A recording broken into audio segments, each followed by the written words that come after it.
Going Home, Coming Home, a story about Vietnam. Told in both Vietnamese and English. Read here in English. Written by Truong Tran. Illustrations by Anne Fong. What's so great about Vietnam anyway? And why do you keep calling Vietnam home? I want to say. Instead, I sigh and say, this trip is taking forever. Amici, I told you this would be a long trip. Be patient. We'll be there soon enough, Mom answers. Mom and Dad haven't been back to Vietnam since they left during the war. They were about my age when they left, but they still think of it as home. But for me, home has always been our little ruby red house in America, where Mom grows herbs and flowers in the backyard. Home is where you get to go to the Grand Canyon on vacation or ride on roller coasters at an amusement park. Outside the window, there's nothing but blue. It's kind of how I'm feeling right now. When we step off the airplane, the air is humid and thick, and my shorts and t-shirt stick to me. The airport is crowded with unfamiliar faces. Some home. At the gate, Mom runs up to a man who is waiting. She's laughing and crying at the same time. Amici, she says, this is my little brother, your Uncle Ben. Welcome, he says in funny-sounding English. Uncle Ben has Mom's eyes and nose, but he looks much older. He pinches my cheeks, which I hate. But then he bends over and gives me a pretty paper fan with a bird whose wings expand when you open it. I guess Uncle Ben isn't that bad. But paper fan or no paper fan, I'd still rather be back home. Uncle Ben drives us through Ho Chi Minh City, where motorbikes and bicycle carts called cyclos pack the streets. They zip by on both sides of the road. Look, I shout and point to a boy in the crowd. He calmly carries a bowl of noodles across the street, weaving carefully through the traffic that dances around him. Dad doesn't notice. He seems to be looking for the city he remembers. He says, the city's name changed to Ho Chi Minh City when the war ended, but it will always be Saigon to me, the way it used to be. Uncle Ben shouts out, welcome to Saigon! We drive through endless rice paddies that wave in the wind like a green sea. Mom suddenly points to a tiny house in the heart of all this green and says, there, that's the house where I was born. The house is no bigger than our garage back home. An old lady stands in the doorway. She smiles, her hand barely covering her dark teeth. Mom runs up to her, laughing and crying like she did at the airport. Dad whispers in my ear, that is your grandmother, your Ba Huai. When Ba Huai hugs and kisses me, I feel funny. I don't know what to think.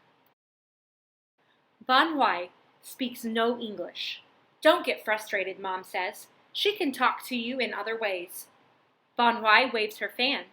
Are you hot? She taps her mouth. Are you hungry? Before I answer, she offers me sweet sour fruits shaped like dragons and stars. I've never tasted anything like them. I wonder if I'll ever get used to this place. Ban Huai is from Hanoi, up north, near China. Mom explains, when she was younger, Ban Huai had to leave her home, just like Dad and me. Ban Huai speaks and Mom translates. Why talk about such terrible times when people had to leave their homes and friends? Her question hangs in the air. 2 weeks pass. I want to go home, I say. It's too hot, Grandma's house is too small, and I can't understand what anyone says. I have an idea, Dad says, and winks at Mom. We all go to Cho Lan, the big market. It's not like any market I've ever seen. Instead of one big store, there are a million stalls crammed with all kinds of foods and clothes and tools and things. One man on a bicycle sells chickens. Uncle Ben argues with them. for a while, then buys a rooster that looks like a ball of fire. Every home in Vietnam should have a pet rooster. What should we name it? Dad says and hands it to me. But I've never held a rooster before, and it jumps out of my hands and runs away, squawking. Hey, come back! I chase the rooster through the stalls and crash into a woman stacking mangoes. She's still shouting at me as I turn the corner. I run faster, but I can't catch the dumb bird. Out of nowhere, a boy and girl race past me. I see them up ahead, chasing the flustered rooster. It doesn't know which way to go.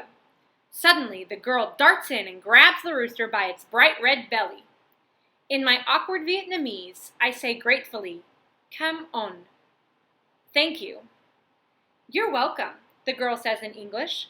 My name is Tao, and this is my brother, Tuan. The rooster squawks in my arms and then settles down as I pet him. We walk back to where Tuan, who is 15, left his motorbike. Tao tells me she's 7, 1 year younger than I am.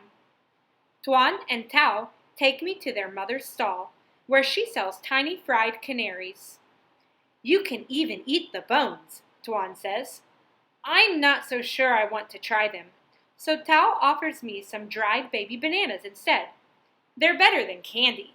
I could spend my whole life eating dried baby bananas. The other customers at the stall seem curious about me.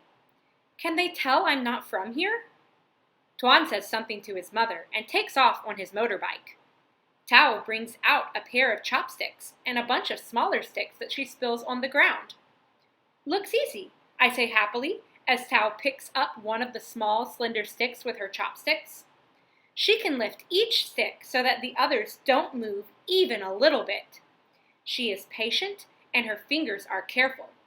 But when it's my turn, my clumsy fingers can't get it right. Try again, Tao says. Finally, I start to get it. I can't wait to show Mom.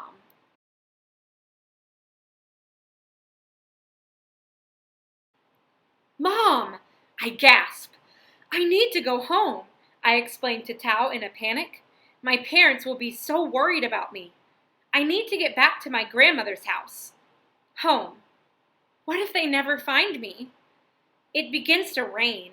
The deliciously cool water mixes with the tears on my face. It rains here every day before dusk, and it's always a treat.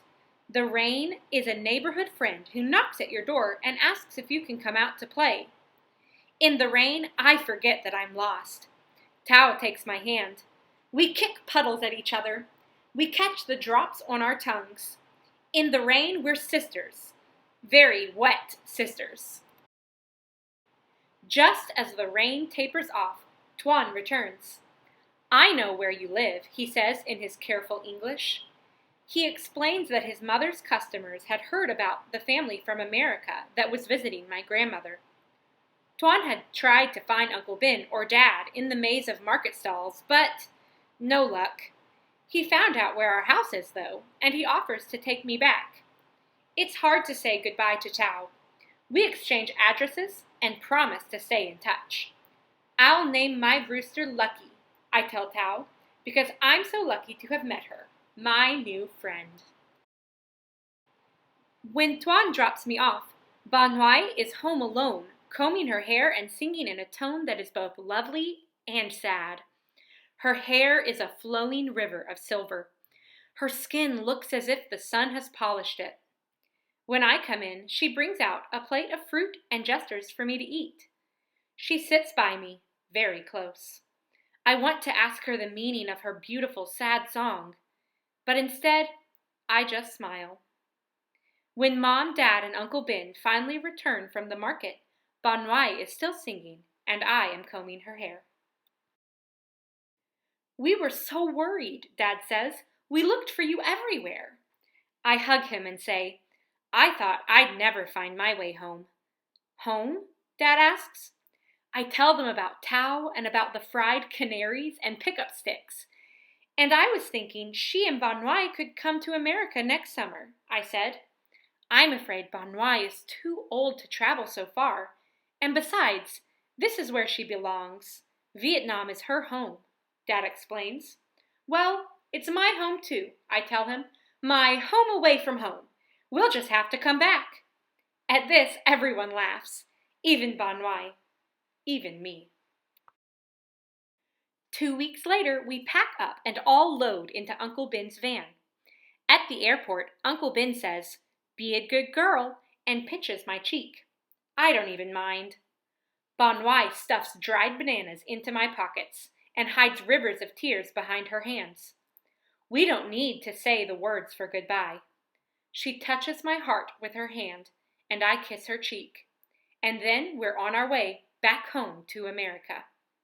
Before I came to Vietnam, I knew I was American. Here, I learned that I am both Vietnamese and American. I am from the East, and I am from the West. My home is here. My home is there. Home is two different places, on the left and right sides of my heart.